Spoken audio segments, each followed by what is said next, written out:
wrong ones part ways, right ones find their way.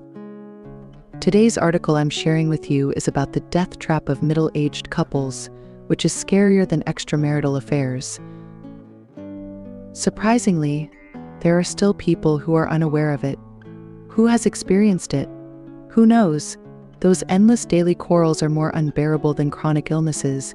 Even if divorce finally happens, there is still lingering fear.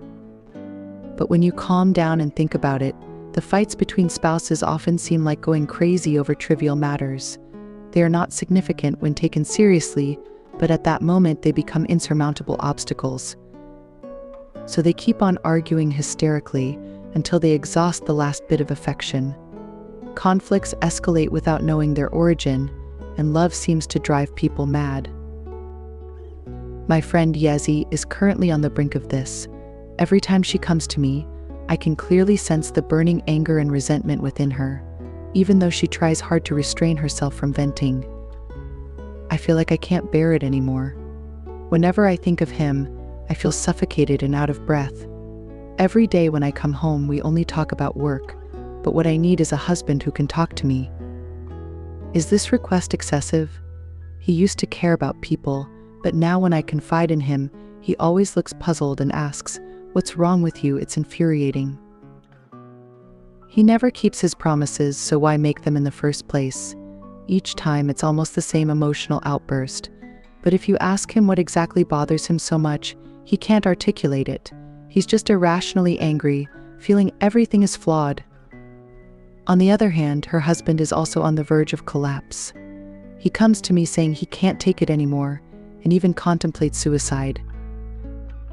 He asks me, "Can you tell me what's wrong with my wife? She keeps coming to me endlessly," and when I kindly ask what's wrong, she gets even angrier. I have to keep quiet to avoid further trouble, but the more silent I am, the more he insists on discussing right and wrong, often arguing even at 2 or 3 in the morning.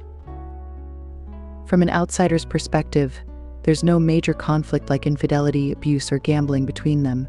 It's just minor frictions in daily habits that shouldn't escalate to this point.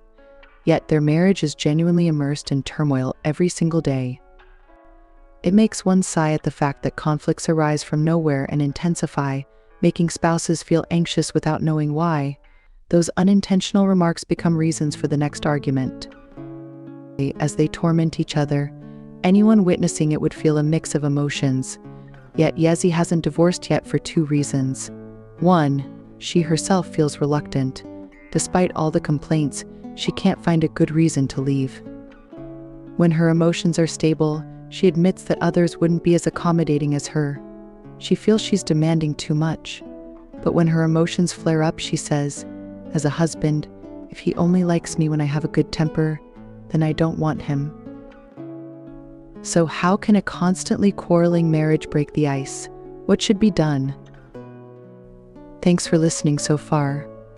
This channel is for everyone to improve better daily.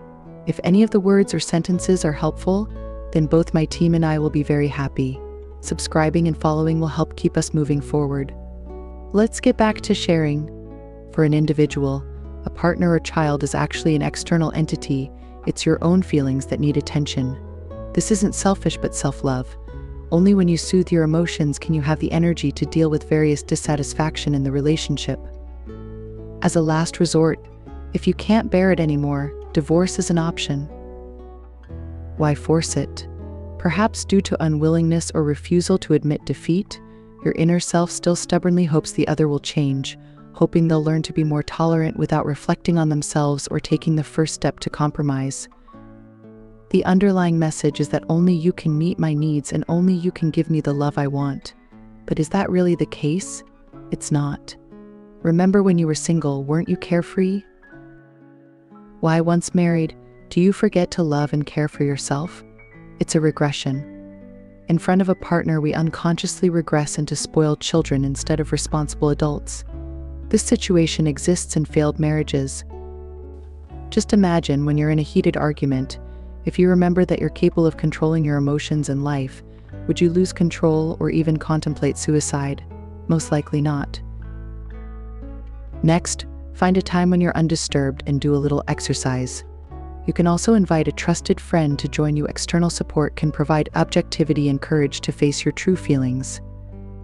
List 3 things that made you lose control of your emotions and try to recall the emotions at that time.